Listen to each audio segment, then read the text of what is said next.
If I could just speak for maybe 2 minutes, and not very long, but someone asked me when am I going to get started, and I told them I've actually already gotten started with the day, because I think interacting with everyone personally, I think it's far better than me standing up here showcasing myself. I really don't think that's community. I think community is the actual coming together and building and getting to know one another.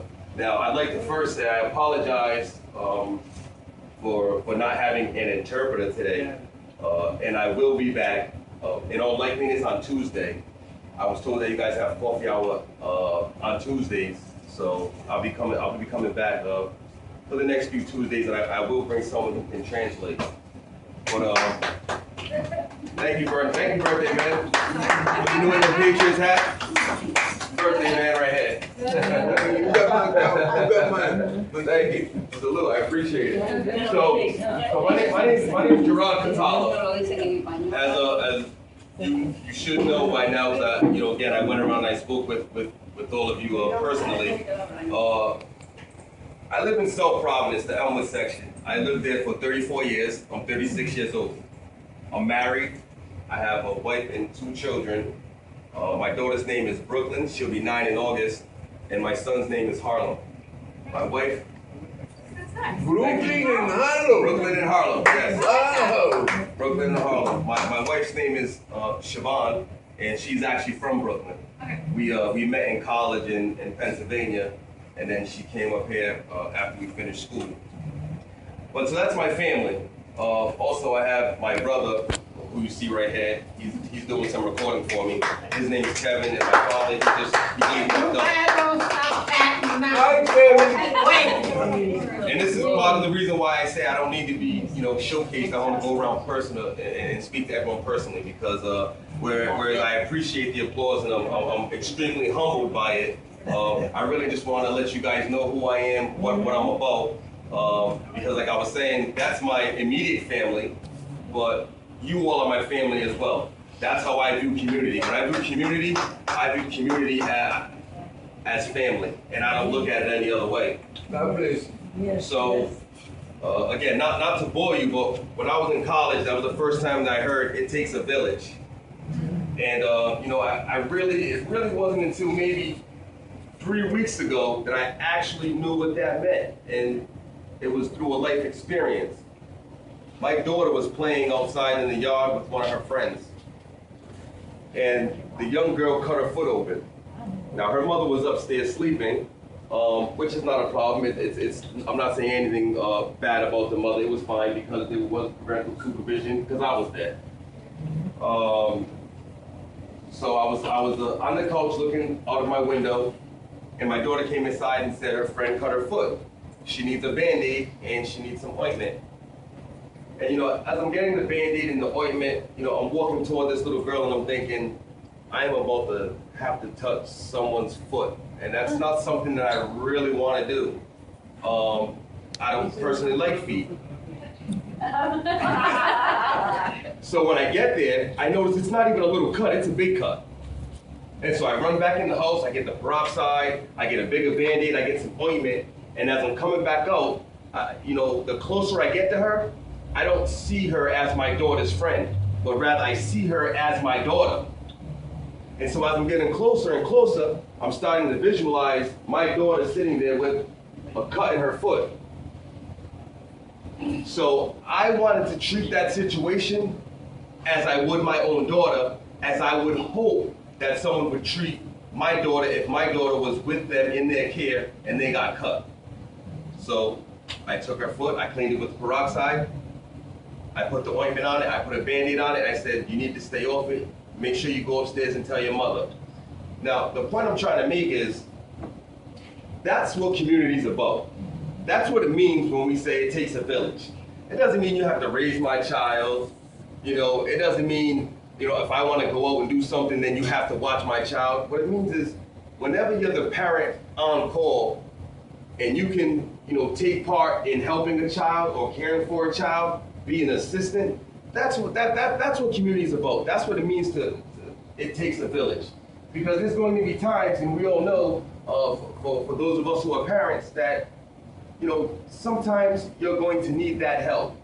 And when I looked at that little girl and I saw my daughter, I said, I have to treat this with the same urgency that I would my own daughter, because that's what her parents would want to do. And if something happened to her foot, I would feel bad because I had a problem with touching someone's foot when I could have potentially saved that child from any further infections.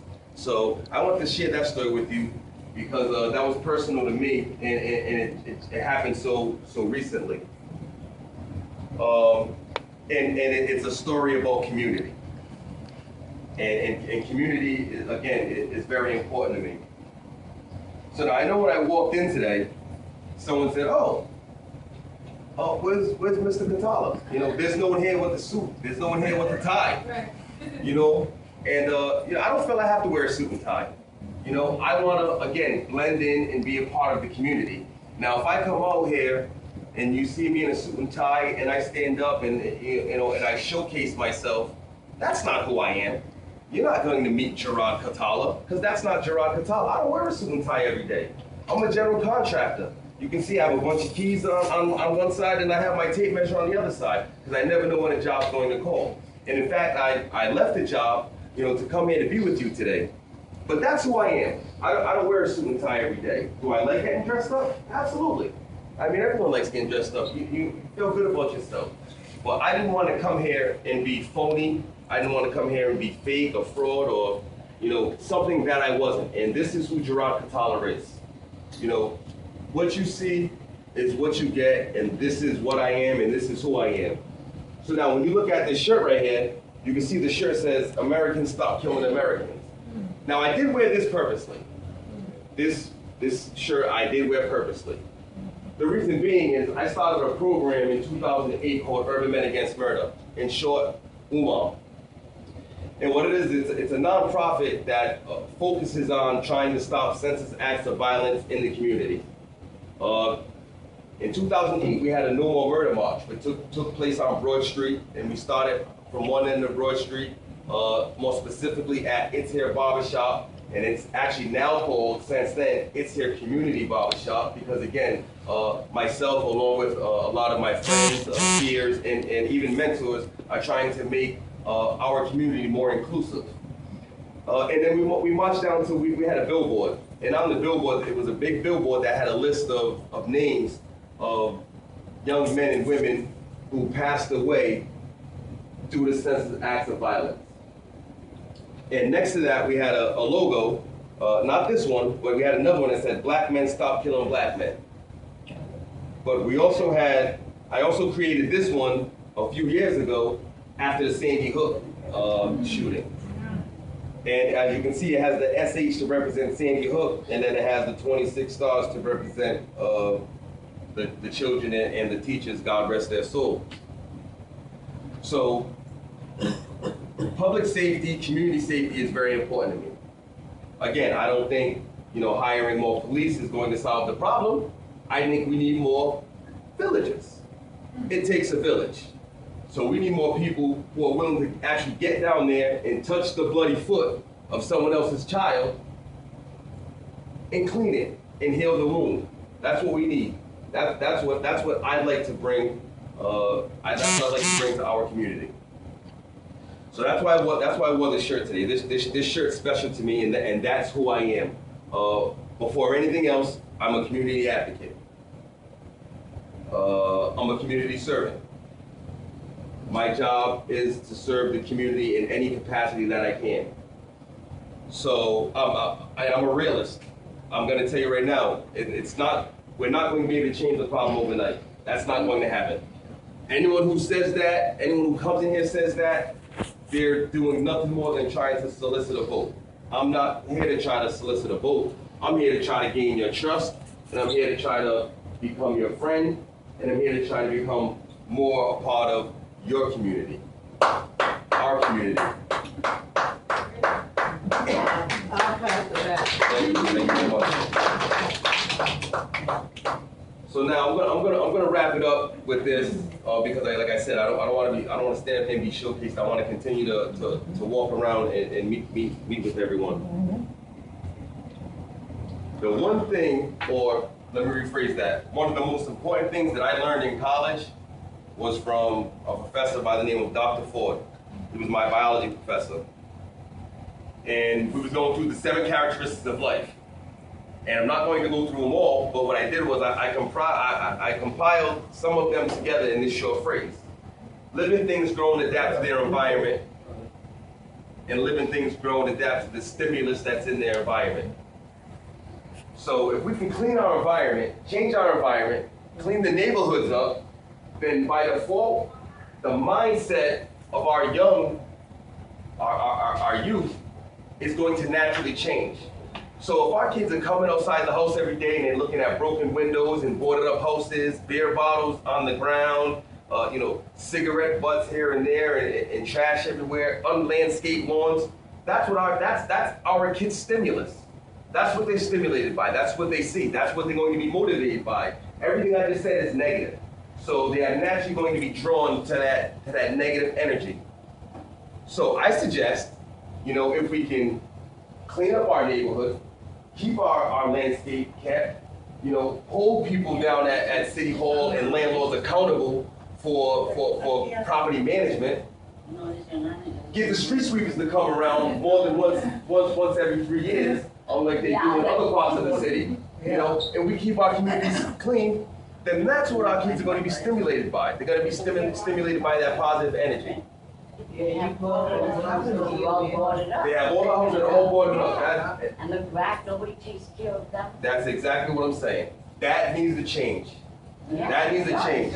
Now, day number 1. So like I said, you can't go in there and expect anything to change overnight. That's not going to happen. But there are certain things that can happen. And something as simple as, get up there and clean your yard, get up there and cut your grass, sell this building, take it away from the landlord, do whatever we have to do in order to make this building, this house, more aesthetically pleasing for our community. Let's clean up our community, and we're naturally going to have a positive response from the people within that community. I mean, that's what adaptation is. We're going to adapt to that. We currently are adapted to an environment that is not necessarily conducive to safety, living, or learning, so we need to change that. Isn't a lot of those owned by banks? There are some that are owned by the banks. There are some, even, believe it or not, owned by the city. But then there's some that are owned by landlords. And since they own them outright, and all they pay are their taxes every year, they don't do anything because it doesn't cost them anything. What they're doing is they're waiting for the market to turn around, so that way they can sell it at a higher rate. But meanwhile, they're not doing anything, and that's what I want to hold them accountable for that. Either you fix your property, or you're forced to sell your property. Somebody needs to be there who's going to maintain the property. Again, for the simple fact that we need to keep our community aesthetically pleasing. We need to keep our community looking nice. We need to, keep the positive energy flowing through our community. And we're not going to do that when our kids are walking out to a building that's boarded up, spray paint all over it, and broken windows. That's not going to be a positive effect on our youth. And that's what we need to change. So now, last thing. Last, and I will take questions, and I can either take them up here or I can take them personally. That's fine. What I'd like to do is, I'm actually going to put my name on this. It's going to say Catala's Council Mail. What is it? It's a mailbox. Now, Liz said we can keep it in her office, so that's going to be our plan A for now. Or plan B is maybe being able to leave it in the lobby or leave it somewhere that's accessible to you guys at all the time. And what it is it's going to be a suggestion box. It's going to be a recommendation box. It's going to be a question box. So you can write down whatever it is that you want answered or anything that you need to know, you can put inside this box. And I'll come by every Monday and I'll extract the mail and I'll look through it, leave your number on, leave your name on it, and I'll call and I'll address the problem with you. This is something that I'm willing to do. This is something that I will do every Monday. Now keep in mind, whatever I say here to you today, right now, this is win, lose, or draw for me. This is, I'm not up here to simply solicit a vote. Again, I'm up here to build a stronger community. So, win, lose, or draw, I'm still gonna leave this here. I'm still gonna come up and collect the mail. I'm still gonna want to address your problems because they're important to me. So I have this program that I'm trying to implement. It's called the Bridge Builder Program. It's a program by which we can connect the older members of the community with the younger members of the community, kind of like a mentorship. So, you know, you heard on the radio the last couple of days, they've been talking about all these, you know, horrific shootings, and there's no parents in the house, or for this reason or that reason. I don't believe in excuses. You know, excuses are tools that for the foolish, you know, that build monuments of nothingness. Those who specialize in excuses seldom specialize in anything else. Therefore, there are no excuses. So I don't believe in excuses. But what I do believe in is if we can get some of these neighborhood kids or community kids and kind of get them over here and be more interactive with you, then I think, you know, maybe again, mentoring or tutorial, but maybe you guys can, you know, show them or explain to them, you know, how things was, how things should be, and how things can be. And additionally, you know, if you maybe need a ride to the grocery store, or if you maybe need, you know, a ride to the pharmacy, or if you would even like somebody to pick it up for you, I'll have a list of names of people that you can contact who are licensed, who will be able to carry this out for you. Or even if you just want to come down and sit here and play cards. You know, we'll have a list of people who, you know, who want to volunteer, and not volunteer because they're forced to volunteer because of the cause, or they're forced to volunteer because if they don't volunteer, they don't do a good job, but people who actually want to come here and be here. You know what I mean? We don't want to force anyone here. But I know there are a lot of young people out there who want to actually come in and want to be a part of this. So what we need to do is we need to reach out to them and grab them. I like to call that process the lifting as we climb process. So we can lift them up, you know, as we continue to rise and bring everyone to the same level. I think that'll be I think that's real important. So again, you guys can, you know, leave your suggestions here. I will leave this here today. So I will be here on Monday to check it. And you know what you know what I might do? And again, I'm ad-libbing now. I may even just pick up the mail on Tuesday, because if you guys have a coffee hour on Tuesday, every Tuesday, that'll allow me to stop and interact. You know, so I think I might actually change it to Tuesday. And you know what? Let's not think. I'm going to change it to Tuesday. Whatever time you guys are having your coffee hour. 10 o'clock. 10 o'clock. So 10 o'clock on Tuesdays, I will come in. Now, again, I don't believe in false promises, and I don't believe in breaking promises. So again, like I said, I'm a working man. I'm a father of two. In the event I can't come in, I will have someone come in on my behalf. And get the mail. But I would still, you know, like to come up and visit with you guys frequently. And again, this is not just something I want to do from now until the election. This is something I want to do going forward. This is something that I want to lift as I climb and bring some of the other kids up with me, and have them come and be a part of your lives. But even more importantly, have you be a part of their lives and inspire them to do better and want to do better. It's going to happen. Say it again? It's going to happen. Yes, it will. It is going to happen. It's going to happen. It absolutely They is. need somebody responsible and with a heart like you. Thank you.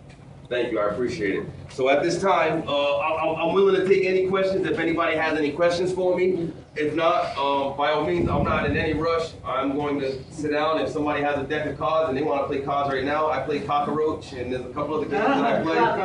So, you know, spades. I don't know. Oh, you guys ever play cockroach? Cockroach game, isn't that what Nana plays? Mm-hmm. Yeah, cockroach, right? Yeah, my dad's there. You know, he probably doesn't have much to do, but if he's free, we can, you know, we can sit here and make them. But I'm willing to take any questions at this time, if anybody has any.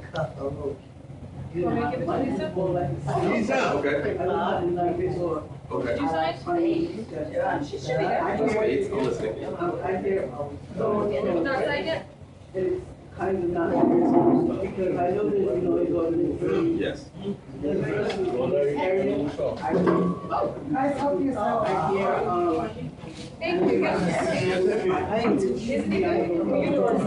big on trying to get that. Like I have to.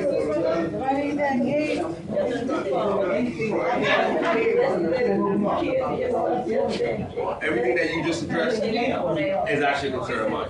Because I live right in the heart of the Elmwood section. And I mean, the fireworks at 3 in the morning. Now, on 4th of July, we're American, we have to give them the pass. But to have it on the 3rd of July and on the 5th of July, no, that's a problem. So, right, it's extremely too early and it runs too late. So I plan on trying to, in this case, I want to hold the police accountable. If you go by and you see somebody letting go fireworks, if you see somebody on these motorcycles, these motorbikes, impound their bike. Impound their bike. Do not give them a second chance. Don't give them a second chance. Take their bike and they're done. Was